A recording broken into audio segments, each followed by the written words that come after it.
Hello guys and welcome back to my YouTube channel Theta Box. So in few days back this Instagram launched its one of the new stickers update. So what is that? And this is stay home sticker. So now I tell you how to get this sticker on your Instagram story. So first of all open your Instagram mobile application. So now in this newsfeed section simply you can press your profile icon and it is placed at almost top of left side corner.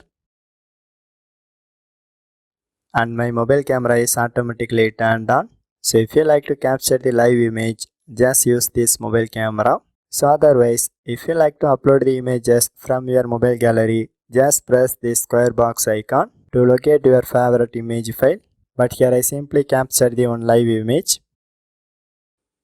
So once you taken this image and in top it shows some icons. So here you can press this face smiley icon and it is placed at the fourth one.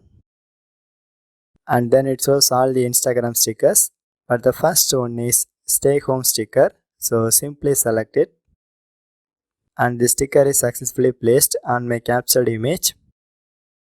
And there is possible to add more than one stay home sticker. So if you press on that sticker, it shows three formats. So you can choose your favorite one. And if you write anything within this section, just use this text tool icon. So otherwise, simply you can press send to icon and then choose your Insta followers to share the story update. So this is the way you can easily use Instagram stay home sticker by watching my tutorial. For more tech videos, you can subscribe my beautiful tech channel Theta Box, and thanks for watching.